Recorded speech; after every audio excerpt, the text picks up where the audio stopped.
शब्द जो इतिहास की दिशा बदल दे, जुनून जिससे सत्ता की नींव तक हिल जाए, सोच जो करोड़ों लोगों का भरोसा जीत ले। अब बदलने जा रहा है क्रांति का चेहरा। नया रूप, नया तेवर, नया जुनून। न्यूज 7 हिंदी, राष्ट्र प्रथम।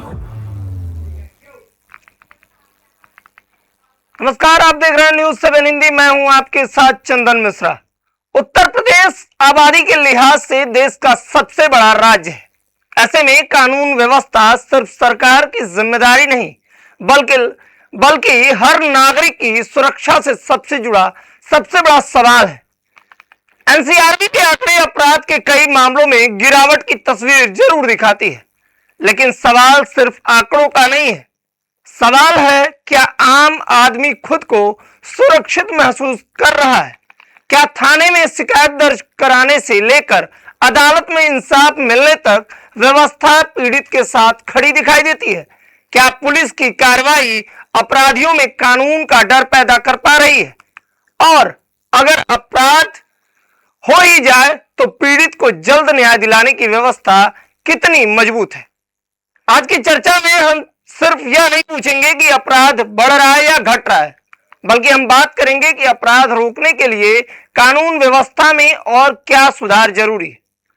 पुलिसिंग को कैसे बेहतर बनाया जाए, एफआईआर से लेकर जांच और चार्जशीट तक पारदर्शिता कैसे बढ़े, अदालतों में लंबित मुकदमों का समाधान कैसे हो, और सबसे अहम, ऐसी कौन सी व्यवस्था हो जिससे अपराध होने से पहले ही अपराधी के मन में कानून का डर पैदा हो।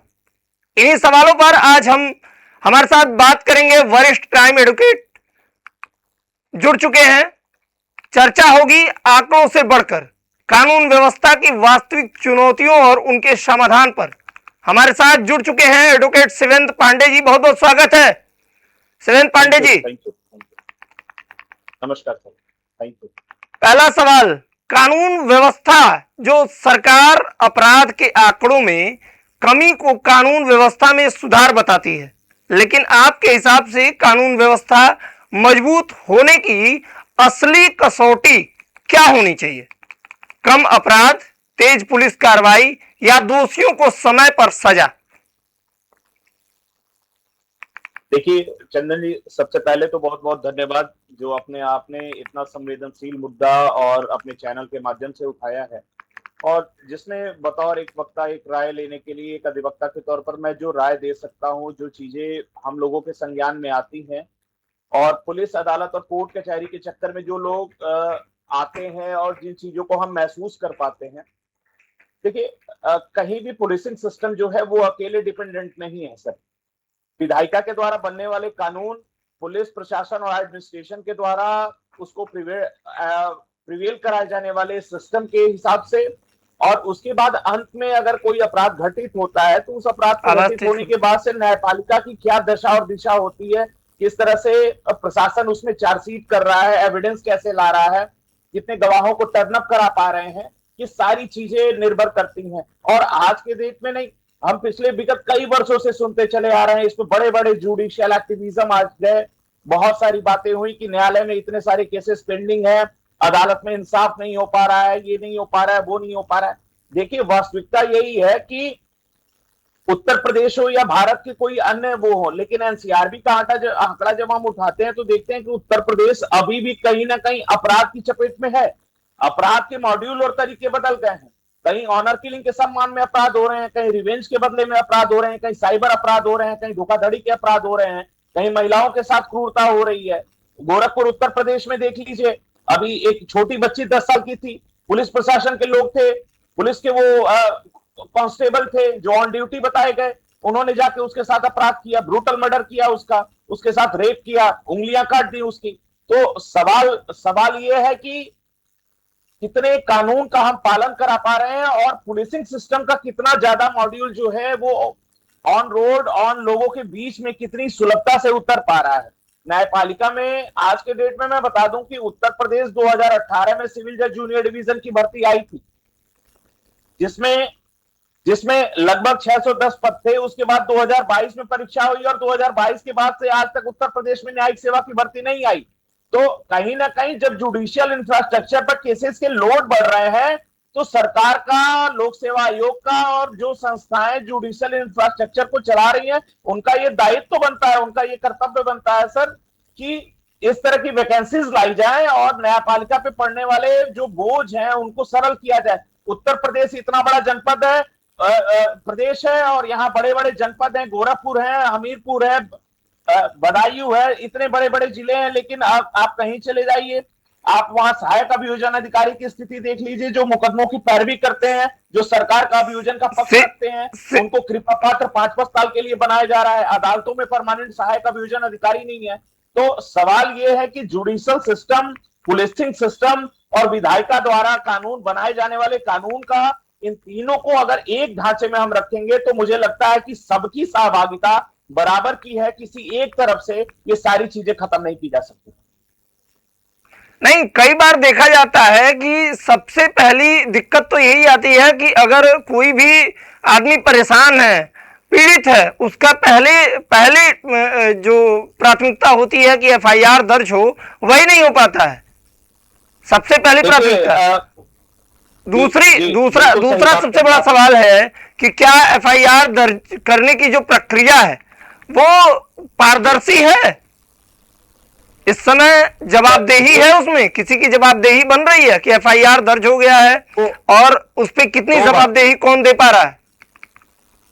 दो बातें हैं सर कि देखिए, न्याय का मतलब है, पुलिसिंग सिस्टम का मतलब है कि एक आम व्यक्ति जो समाज के अंतिम पायदान में खड़ा है, जिसकी कहीं सुनवाई नहीं होती है, वो कोर्ट कचहरी पुलिस प्रशासन में जाता है और अपनी बातों को कहता है। अगर वो किसी भी प्रकार से पीड़ित है तो सर्वप्रथम पुलिसिंग सिस्टम का, एडमिनिस्ट्रेशन का ये दायित्व तो बनता है कि उनकी समस्याओं को सुना जाए और एफआईआर को पंजीकृत किया जाए। इस पर माननीय उच्च न्यायालय इलाहाबाद ने ललिता कुमारी, स्टेट ऑफ यूपी, ललिता कुमारी का जजमेंट दिया। एक नहीं, हजारों लैंडमार्क जजमेंट है जिसमें कहे गए कि अगर कोई भी व्यक्ति संज्ञेय अपराध से संबंधित किसी भी बातों के लिए या संज्ञेय अपराध से संबंधित है आता है तो प्राथमिकी दर्ज करके इन्वेस्टिगेशन किया जाए। लेकिन दूसरा पहलू यह है कि इन्वेस्टिगेशन, प्राथमिकी दर्ज करने से पहले कहीं ना कहीं पुलिस सिस्टम प्रिलिमिनरी इन्वेस्टिगेशन करती है। अगर कोई अपराध के संबंध में या किसी पीड़ित का कोई मुकदमा अगर नहीं दर्ज होता है पुलिस प्रशासन के द्वारा, तो न्यायालय में उसके विकल्प खुले हैं। न्यायालय भी अब अपना स्कोप अपना रही है नए कानूनों के तहत कि 223 में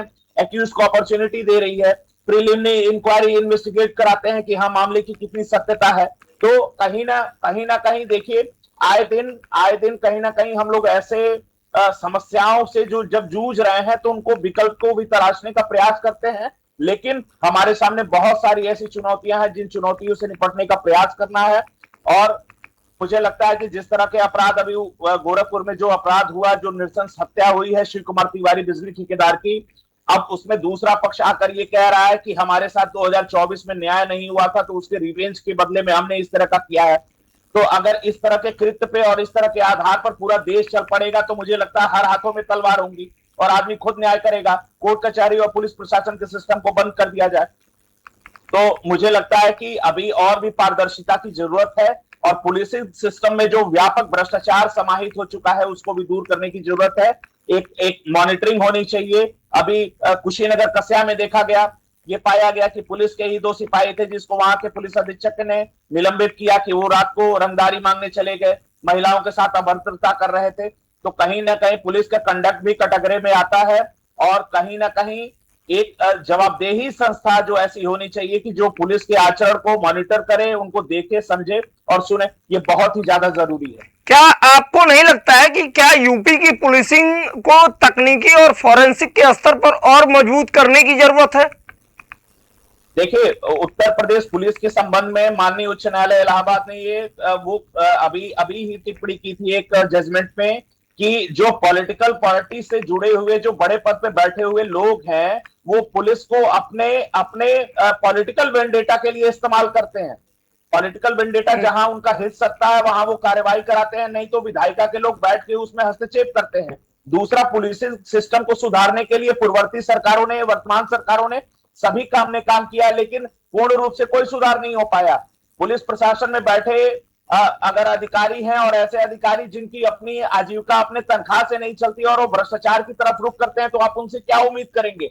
ऐसे लोगों से क्या उम्मीद करेंगे कि कोई पीड़ित परिवार न्याय मांगने के लिए जाता है तो सबसे पहले थाने पे उससे पैसे मांगे जाते हैं कि हम तब न्याय कर पाएंगे जब आप पैसे दोगे। तो हमें ये सिस्टम बदलने की आवश्यकता है, पारदर्शिता लाने की आवश्यकता है। कहीं भी बड़े अधिकारियों की शिकायत नहीं होती है, हमेशा जो गाज गिरती है छोटी सिपाहियों पर, छोटे रैंक के अधिकारियों पर गिरती है। जब तक बड़े अधिकारियों पर कार्रवाई नहीं होगी, मुझे लगता है ये सिस्टम सुधरने वाला नहीं है। एक सवाल मुख्य है कि क्या अपराधियों के अंदर अगर डर पैदा करना है, कानून का डर पैदा करना है, तो गिरफ्तारी जरूरी है या उसको तेजी से ट्रायल और निश्चित तरीके से उसे मॉनिटरिंग की जरूरत है किसी भी सजा? चीजें हैं जी, बिल्कुल दो चीजें हैं कि क्या अपराधी ने प्रथम बार अपराध किया, हाँ। या क्या अपराधी जो है वो हैबिचुअल ऑफेंडर है, वो गैंगस्टर है, हिस्ट्री सीटर है, और समाज में केवल अपना भय, अत्याचार और गुंडागर्दी के परिवेश को बढ़ावा देने के लिए वो इस तरह का अपराध कारित कर रहा है। तो सबसे पहले ऐसे लोगों को चिन्हित करना होगा और इनके खिलाफ कार्रवाई करनी होगी।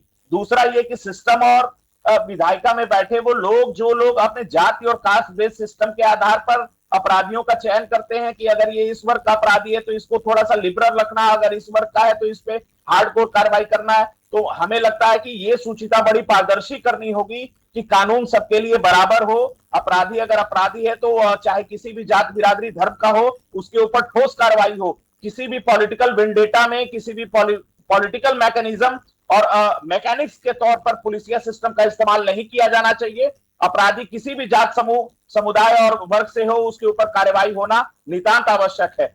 लेकिन मुझे पिछले कुछ हालिया दिनों में ऐसा देखने में प्रतीत हुआ जिसमें माननीय उच्च न्यायालय ने भी ये टिप्पणी की कि हम इस तरह के लोगों को इतनी लिबर्टी नहीं दे सकते केवल इस आधार पे कि वो लोग व्हाइट कॉलर क्राइम वाले लोग हैं, वो लोग बहुत ज्यादा रसूखदार हैं और शासन सत्ता तक अपनी पहुंच रखते हैं।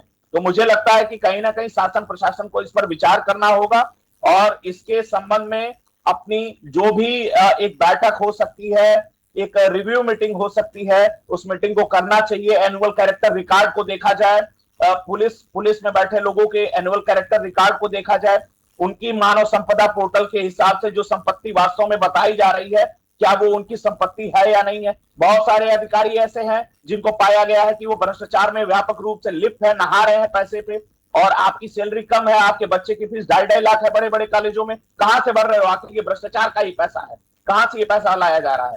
तो कहीं ना कहीं एक शुचिता और पारदर्शिता लाने की आवश्यकता है, तभी जाके समाज में जो समाज का पीड़ित व्यक्ति है, जिसकी ये उम्मीद है कि पुलिस सिस्टम के पास, न्यायपालिका के पास हम जाएंगे तो हमारे साथ न्याय होगा, यह विश्वास को नहीं टूटने देना चाहिए। और जो लोग आज इस गफलत में हैं, जो लोग कह रहे हैं कि अगर न्याय नहीं मिलेगा, देरी से न्याय मिलेगा तो हम खुद न्याय कर लेंगे, तो मैं ये कहते हुए मुझे तनिक भी वो नहीं है कि अगर आग के बदले अगर आप आग लगाएंगे तो मुझे लगता है वो आग और बढ़ेगी और वो आग नरसंहार का रूप ले लेगी।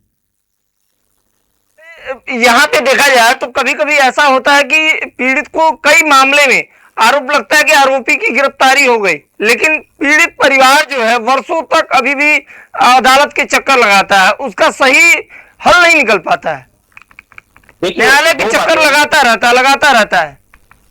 बिल्कुल बिल्कुल, मैं आपकी बात से तनिक भी क्या इसमें न्याय व्यवस्था में जो पीड़ित है केंद्रित बदलाव की जरूरत है या कुछ और करना चाहिए? जी बिल्कुल बदलाव की जरूरत है। और आए दिनों में इस तरह के जो ड्रग से संबंधित केसेस हैं, नकली नोटों के संबंधित केसेस हैं, धर्मांतरण से संबंधित केसेस हैं, जो अपराध हैं ऐसे जो बड़े गैंगस्टर और हिस्ट्री सीटर से संबंधित है, उनके अपराध में और जो वो पुनिटिव एक्शन लेना है, जो हमें दंडात्मक कार्रवाई करनी है, उस पर हमें विचार करने की आवश्यकता है। तभी कहीं ना कहीं व्यापक तौर पे जो इस तरह के लोग हैं, अपराधी प्रवृत्ति के लोग हैं, उनके मन में व्यापक खौफ बैठेगा। आप उत्तर प्रदेश और देश प्रदेश अन्य, मैं प्रत्येक राज्यों की बात कर रहा हूं, आप देख लीजिए, पेपर लीक जैसा अपराध क्या कोई सामान्य अपराध है क्या? इसमें बच्चों का भविष्य बर्बाद कर दिया जाता है। कई के बच्चे लाखों पैसे बर्बाद करके बड़े बड़े शहरों में रह के अपने माता पिता उनके कर्ज में डूबे हुए हैं, लेकिन इस तरह का अपराध किया जा रहा है। उत्तर प्रदेश में मुझे याद है 2017 में अंजू कटारिया का नाम आया था, डीपीसी करके उनको आईएएस का प्रमोशन दिया गया। अंजू कटारिया पेपर लीक मामले में थी, उनके अगेंस्ट में सीबीआई जांच चल रही थी, क्या हुआ आखिर? तो मुझे लग रहा है कि जो ऊपरी स्तर पर बड़े लोग बैठे हुए हैं, वो जो बड़ा सिंडिकेट है उसको डिमोलिश करने की जरूरत है, तभी अपराध में नियंत्रण आ सकेगा। और विधायिका में जो लोग बैठे हैं, बड़ी स्पष्टता के साथ कह रहा हूं, विधायिका में जो लोग बैठे हुए हैं वो अपने विधायिका की पावर को पुलिसिया सिस्टम और जुडिशियल इंफ्रास्ट्रक्चर में इंटरफेयर ना करें, हस्तक्षेप ना करें, तभी ये मुझे लगता है कि व्यापक तौर पे न्यायपालिका और पुलिस की शुचिता बची रहेगी। अन्यथा होगा यही कि आपके अपने मामलों में, व्यक्तिगत रुचि के मामलों में तो किसी ना किसी तरह से लिबर्टी मिल जाएगी, चाहे वो पुलिस जांच के स्तर पर लिबर्टी मिल जाए या कहीं ना कहीं किसी तरह से आप मामले को इन्फ्लुएंस कर ले न्यायपालिका के स्तर पर। लेकिन मुझे लगता है कि जब शासन सत्ता प्रदेश में बदलती है, देश में बदलती है, तो फिर वो चक्र उल्टा चलता है और जब तब आप न्याय की मांग करते हो तो वही सिंडिकेट, वही लोग वो दूसरे तरीके से काम करते हैं और जो वास्तविक न्याय मिलने वाला होता है वो न्याय आपको नहीं मिलता। सबसे अहम सवाल कि सरकार कहती है कि अपराध कम हो रहा है, विपक्ष और कई बार जनता सवाल उठाती है कि क्या जमीन पर ये सुरक्षा का एहसास बढ़ा है? तो आपका सीधा जवाब क्या होगा कि क्या यूपी में कानून व्यवस्था की असली चुनौती अब अपराध रोकने से ज्यादा अपराध होने की बात निष्पक्ष न्याय दिलाने की होगी? देखिए, न्याय का जो मूलभूत संरचना है वो वास्तव में तो न्यायपालिका ही है, लेकिन पिछले विगत कई वर्षों से देखा गया कि जो आम जनमानस की, जिसके लिए ये कानून, ये पुलिस, ये विधायिका, ये संरचना पूरी देश की, प्रदेश की बनी हुई है और जिसके लिए आम सरकारें काम कर रही हैं, जब जनता के अंदर से किसी अपराध को लेकर किसी त्वरित कार्रवाई की, ठोस कार्रवाई की मांग होने लगती है तो आम जनमानस की भावना भी उसमें जुड़ जाती है कि इस प्रकार के अपराध के विरुद्ध निश्चित तौर पर ऐसी कार्रवाई होनी चाहिए। और मैं तो ये सजग भाव से कहता हूं कि अगर कोई सरकार किसी लैंडमार्क को स्थापित करती है, जैसे वो बुलडोजर एक्शन हो, इनकाउंटर एक्शन हो, तो इसमें किसी प्रकार का विद्वेष नहीं होना चाहिए। अगर जो वास्तव में अपराधी है उसके विरुद्ध कार्रवाई करो, लेकिन अगर इसका पॉलिटिकल मिसयूज करेंगे आप, तो मुझे लगता है उस पॉलिटिकल मिसयूज में जो वास्तविक न्याय पाने वाला व्यक्ति होगा, आप उसको वो न्याय नहीं दे पाएंगे। आपके विरुद्ध ही प्रश्न चिन्ह खड़े हो जाएंगे कि आप इसको कहां इस्तेमाल कर रहे हैं और कहां इस्तेमाल नहीं कर रहे हैं। तो मुझे लगता है कि अपराध को नियंत्रण करने के लिए कानूनों में व्यापक बदलाव की आवश्यकता है। पुलिसिया सिस्टम की पर्याप्त जो है जुडिशियल रिव्यू की जानी चाहिए, उनकी एनुअल मीटिंग्स होनी चाहिए, रिव्यू मीटिंग्स होनी चाहिए और छोटे अधिकारियों पे कार्रवाई ना हो जब तक बड़े अधिकारी नहीं नपेंगे। ये इंफ्रास्ट्रक्चर, ये जुडिशियल सिस्टम और ये पुलिसिया सिस्टम सुधरने वाला नहीं है। तो बड़े अधिकारियों पे कार्रवाई करिए, निश्चित तौर पर परिणाम सुखद होंगे। हमारे सामने चुनौतियां हैं और दिन प्रतिदिन हम इन चुनौतियों से उभरेंगे, नए कानूनों का निर्माण करेंगे। जो हार्डकोर अपराधी हैं उनको किसी प्रकार का संरक्षण ना दिया जाए, उनको एक प्रकार से ट्रीट किया जाए। अभी ये संज्ञान में आया, देखिए उच्च न्यायालय इलाहाबाद से क्या संज्ञान में आया कि जस्टिस पहल कुमार साहब का ये आया कि वो अपने आप को कोडिन कफ सिरप केस से अलग कर रहे हैं। क्यों? क्योंकि कोडिन कफ सिरप में जो लोग एक्यूज्ड हैं उन्होंने जस्टिस तक को अप्रोच करने का प्रयास किया। तो आप ये समझ सकते हैं कि जो लोग कानून को प्रभावित करने वाले लोग हैं वो कितने प्रभावशाली लोग हैं कि वो जुडिशियल सिस्टम पे अटैक करने को। बिल्कुल, आपने अभी कही कि व्हाइट कॉलर के लोग ऐसे कर रहे हैं जिससे हमारी कानून व्यवस्था लचर हो रही है और कमजोर हो रही है। बिल्कुल ये सही है। और इसमें सबसे बड़ी चीज है कि अगर विधायिका में बैठे लोग इस प्रकार का कार्य करेंगे तो मुझे लगता है कि चाहे शासन सत्ता आए जाए किसी की भी रहे, अगर ऐसे लोग इस तरह से इन्फ्लुएंस करेंगे पुलिसिया सिस्टम को और जुडिशियल सिस्टम को, तो न्याय मिल पाना वास्तव में बहुत ज्यादा कठिन और चुनौतीपूर्ण हो जाएगा। तो बहुत बहुत धन्यवाद आपका, आप इतना समय दिए और बहुत सारे विषयों पे बात हुई। अभी आप हमारे साथ थे कि एडवोकेट, जो क्राइम के एडवोकेट थे, और हम कई सारे मुद्दों पे बात किए कि अपराध को किस तरीके से कम किया जाए, पुलिसिया कार्रवाई को और कैसे मजबूत किया जाए। अपराध के आंकड़े चाहे कम हो या ज्यादा, हर अपराध के पीछे एक पीड़ित होता है। इसीलिए मजबूत कानून व्यवस्था का मतलब सिर्फ अपराध के आंकड़े कम करना नहीं, मजबूत व्यवस्था वह है जहां शिकायत आसानी से दर्ज हो, जहां निष्पक्ष हो, अपराधी पर कार्रवाई हो, मुकदमा तेजी से चले और पीड़ित को समय पर न्याय मिले। क्योंकि सवाल सिर्फ यह नहीं है कि अपराध कितने हुए, सबसे बड़ा सवाल है कि अपराध रोकने और न्याय दिलाने की व्यवस्था कितनी मजबूत हुई। इन्हीं सब सवालों के साथ न्यूज़ 7 हिंदी पर देखते रहिए अपराध का सच, आंकड़ों से आगे कानून व्यवस्था के समाधान तक। बहुत बहुत धन्यवाद। शब्द जो इतिहास की दिशा बदल दे, जुनून जिससे सत्ता की नींव तक हिल जाए, सोच जो करोड़ों लोगों का भरोसा जीत ले। अब बदलने जा रहा है क्रांति का चेहरा। नया रूप, नया तेवर, नया जुनून। न्यूज़ 7 हिंदी, राष्ट्र प्रथम।